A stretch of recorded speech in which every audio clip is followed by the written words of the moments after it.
Assalamualaikum warahmatullahi wabarakatuh. Alhamdulillahirabbil alamin.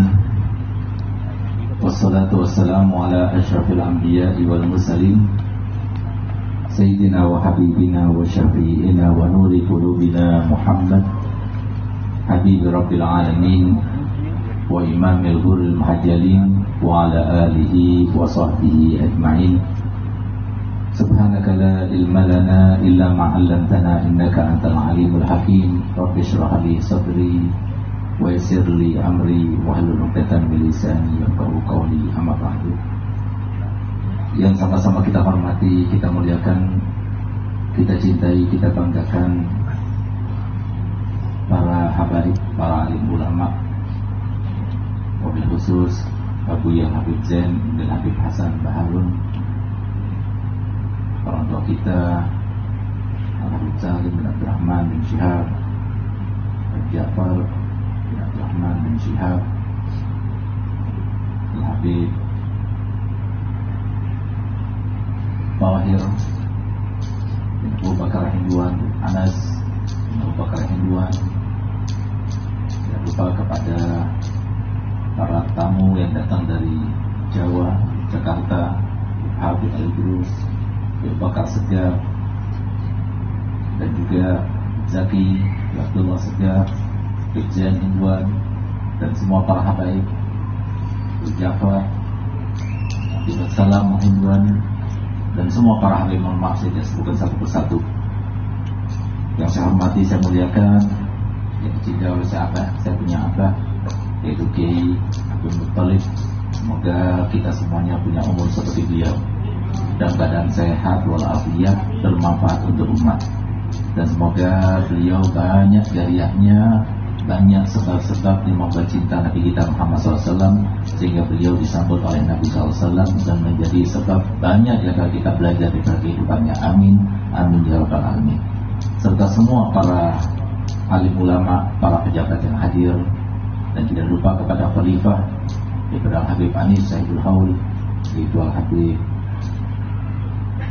Mohsin bin Habib Anis, dan juga Khalati Sayyid Fanur, para istri pada Habib Anis. Kita doakan semoga sehat, panjang umur, sehat walafiat, dan semoga sebentar lagi hari Ahad yang akan ada perhelatan akad nikah cucu daripada Habib Anis, semoga dimudahkan, dilancarkan acaranya insyaallah, dan semoga kita semuanya berkat hadir pada malam ini, berkatnya Habib Anis semuanya panjang umur, sehat walafiat, dimudahkan segala urusan, dan semoga semuanya yang dicita-citakan dikabulkan Allah Ta'ala pada malam ini, sehingga semuanya dosanya diampunkan, semua hajatnya dikabulkan, tidak keluar dari tempat ini, semuanya hutang-hutangnya dilunaskan, dan semoga semuanya dikembalikan seperti yang diharapkan, kesehatannya disempurnakan, dan semuanya di atas 80 tahun semuanya insyaallah dalam keadaan sehat walafiat, semuanya meninggal dunia dalam keadaan husnul khatimah. Amin ya rabbal alamin.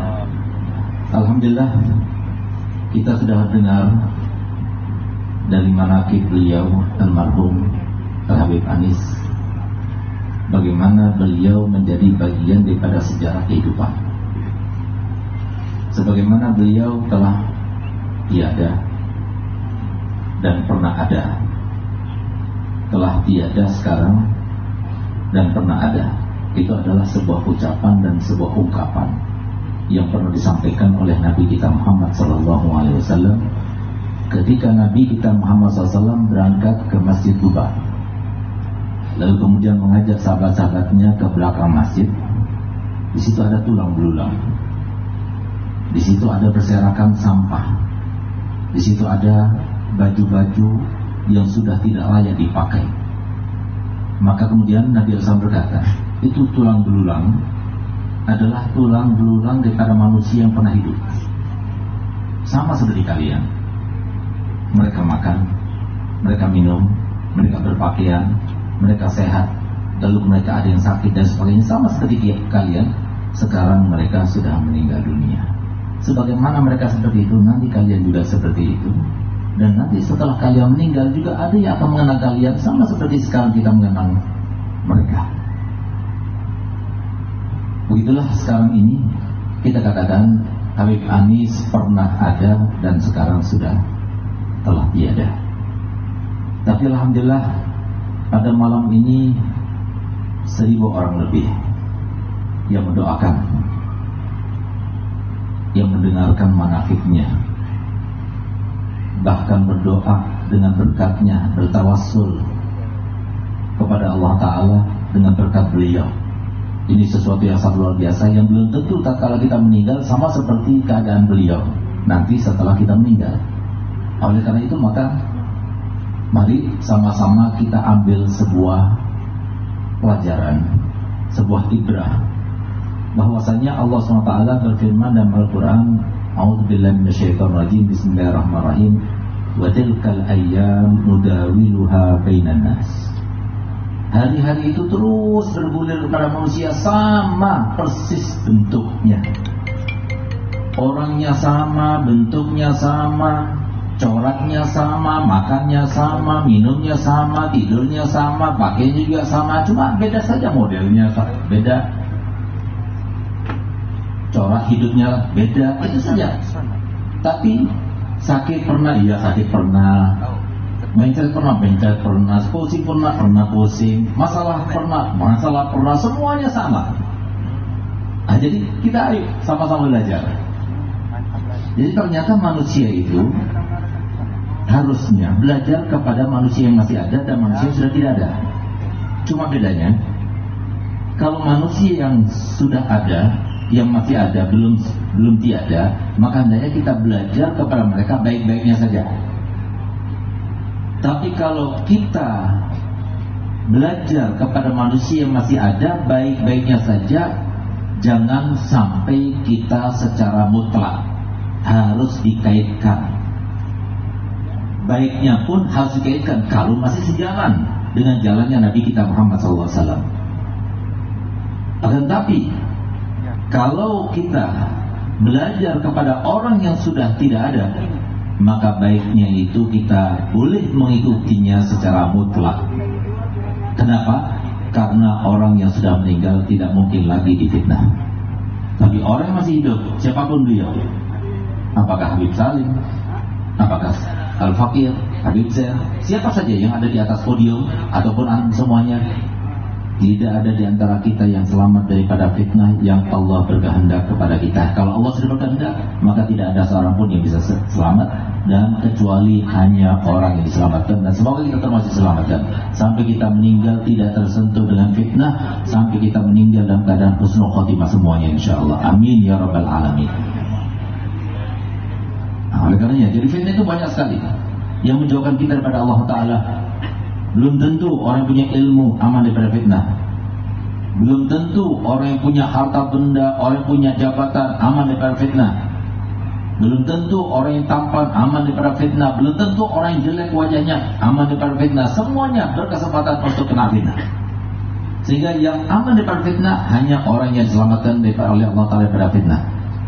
Ayo sama-sama kita belajar bahwasanya kita ini adalah akan menjadi bagian daripada sejarah itu.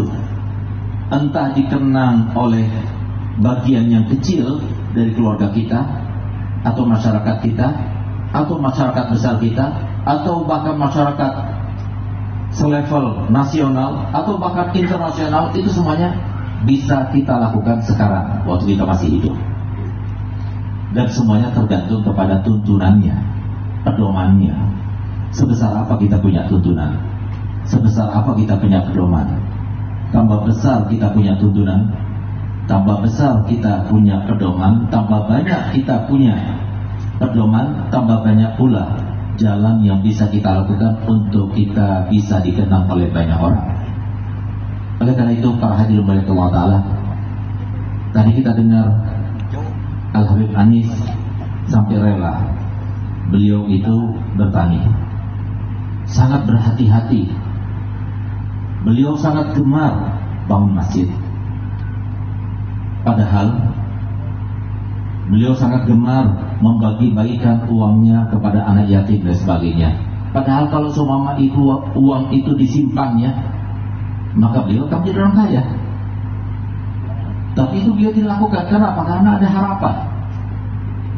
Harapan-harapan semacam ini tidak mungkin beliau itu lakukan kecuali karena ilmu, pedoman. Nah, itu yang maksud pedoman. Tuntunan itulah yang perlu kita dapatkan sebanyak-banyak sehingga kemudian kita menjadi orang yang kokoh.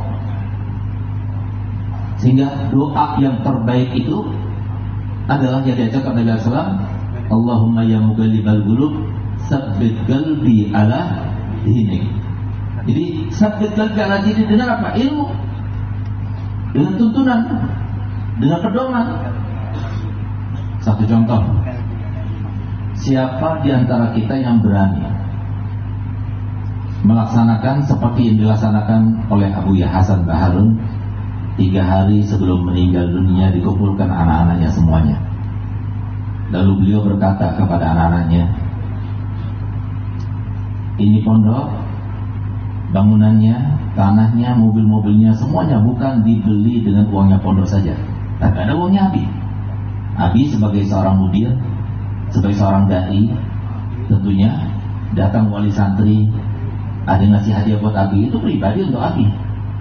Abi ketika dakwah ada yang ngasih amplop, itu pribadi untuk Abi.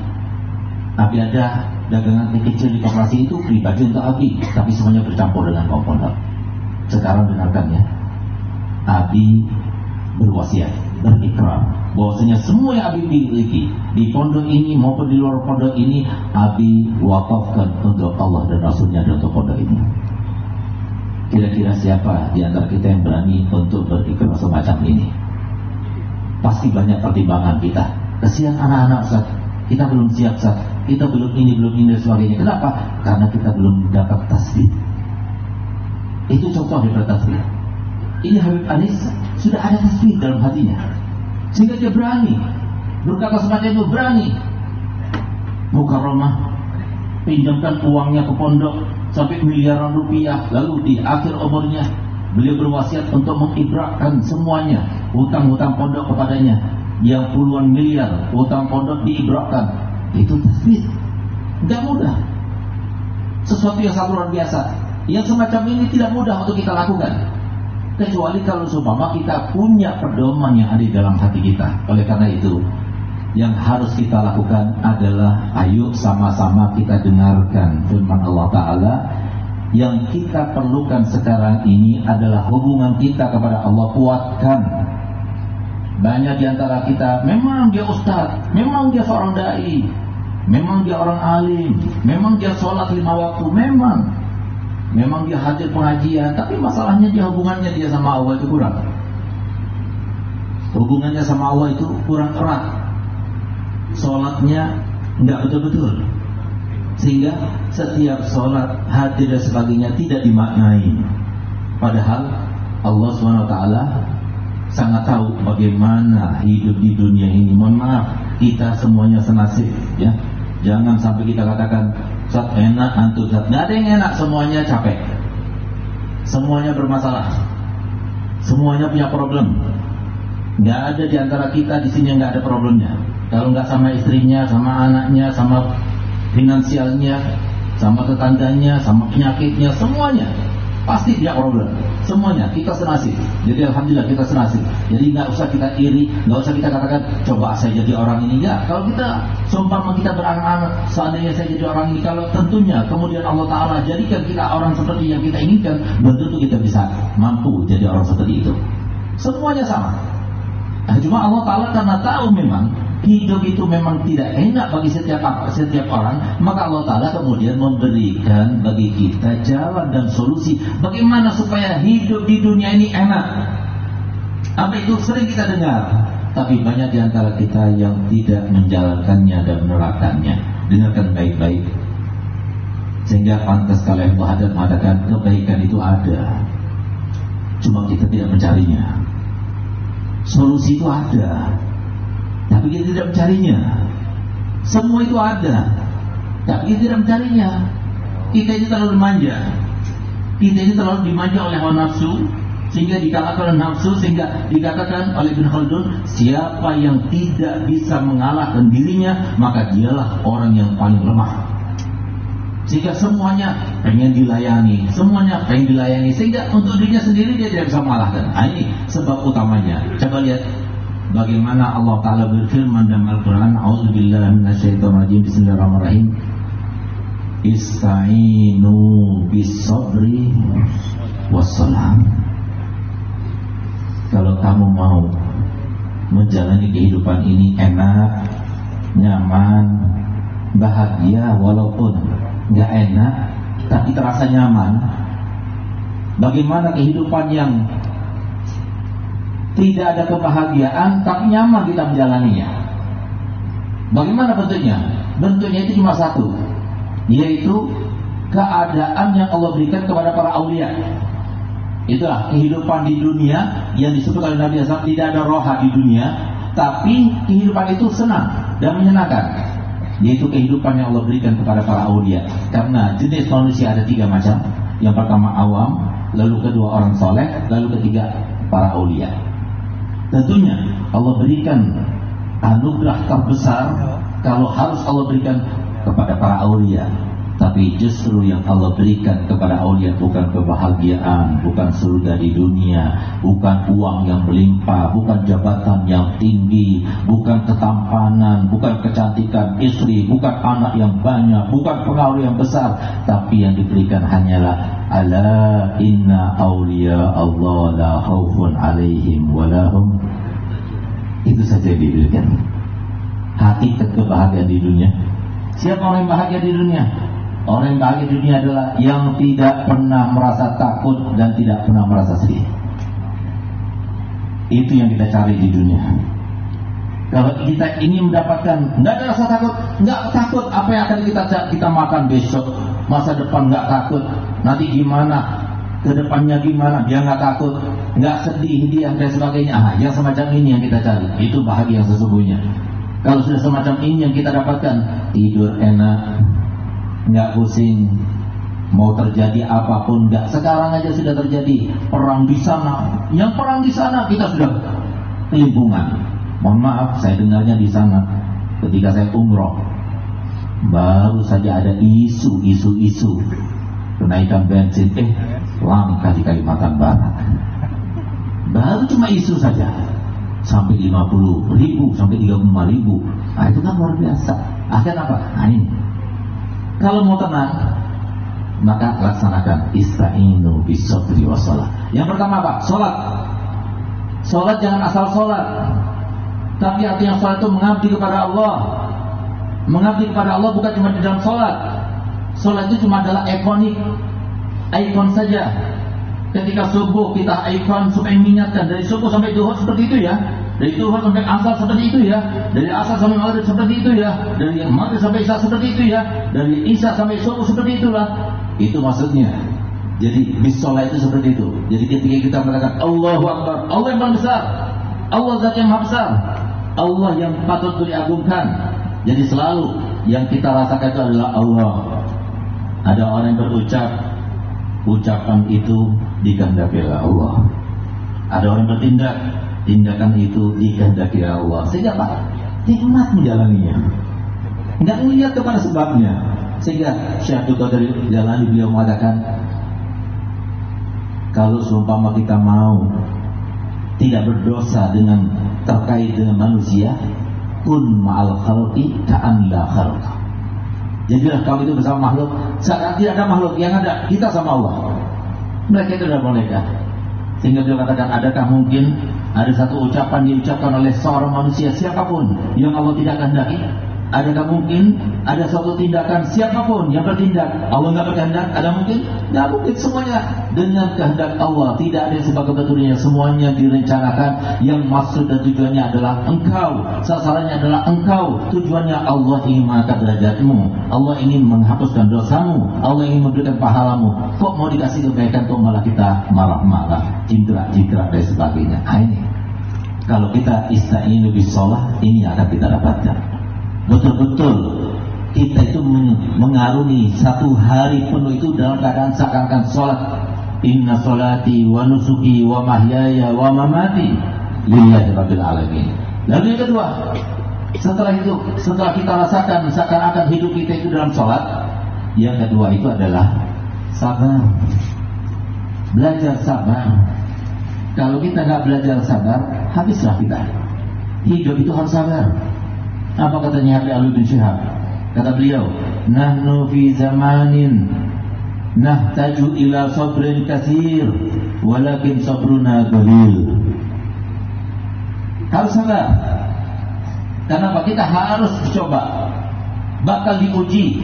Bahkan kata Imam Ghazali, kalau kita ingin tahu siapa kerabat kita, siapa orang dekat kita, siapa yang akan berinteraksi dengan kita, ketahuilah mereka adalah orang-orang dekat kita yang sudah Allah siapkan untuk menguji kita. Ujian itu ada dua. Banyak di antara kita yang selamat, yang sukses melalui satu ujian, tapi ujian yang lainnya tidak sukses. Ketika diuji dengan keburukan, kita sukses. Kenapa? Ketika kita diuji dengan keburukan, kita sabar. Kita datang kepada ulama, kita datang berziarah, kita berdoa, kita bangun malam dan sebagainya. Tapi justru kalau kita diuji dengan kebaikan, kebagusan, justru kita lupa. Dikasih istri yang solihah, malah tambah jadi-jadi. Dikasih uang yang banyak, malah lupa kepada Allah. Tapi dikasih dia itu bangkrut, baru dia ingat sama Allah, baru sholat terus, baru datang pada kiainya. Bahkan kita jarang sekali ada orang, Beb, alhamdulillah Beb, saya beli rumah baru, ini hadiah buat antum. Jarang. Tapi yang datang kepada kita ini kebanyakan, Beb, saya bangkrut, minta doa. Beb, saya masalah, minta doa. Nah coba ini yang datang kepada kita, Habib, alhamdulillah saya datang pada dapat hadiah, dikasih hadiah. Nah, itu adalah orang yang syukur. Ini yang sedikit. Makanya Allah Ta'ala firman, wa qalilun min ibadiyas syakur. Itulah yang harus kita contoh daripada Habib Anis dan Habib Hasan Baharun. Semoga pada malam ini kita banyak belajar, dan semoga tidak keluar kita dari tempat ini kita mendapatkan barokahnya Habib Anis, sehingga kita semuanya termasuk yang ditasbihkan Allah Ta'ala hati kita dengan ilmunya Nabi kita Muhammad SAW, sehingga kita cinta kepada ulama, dan semoga kita termasuk yang cinta dengan kalamnya ulama, dan semoga kita tidak termasuk yang salah dua kali, sehingga anak-anak kita, keturunan kita wasiatkan kepada mereka untuk belajar ilmu agama. Karena inilah zaman disampaikan oleh Imam Ghazali, wala yaslamu hina idzin illa man, tidak akan selamat pada zaman itu kecuali yang diselamatkan hatinya dengan ilmu agama. Semoga Allah berikan kita ilmu agama. Semoga Allah wasiatkan kepada kita yang masih hidup, kepada anak cucunya, untuk supaya belajar mondok, belajar madrasah, hadir pengajian, supaya mereka tidak jauh daripada ilmu agama, sehingga kita termasuk yang selamat daripada fitnah akhir zaman, sehingga kita semuanya berkumpul dengan keluarga nanti di hari kiamat bersama Nabi kita Muhammad SAW. Rabbana atina fid dunya hasanah wa fil akhirati hasanah wa qina adzabannar. Wa sallallahu ala sayyidina Muhammadin wa ala alihi wasallam. Alhamdulillah, kurang lebihnya saya mohon maaf. Wabillahi taufiq wal hidayah. Assalamualaikum warahmatullahi wabarakatuh.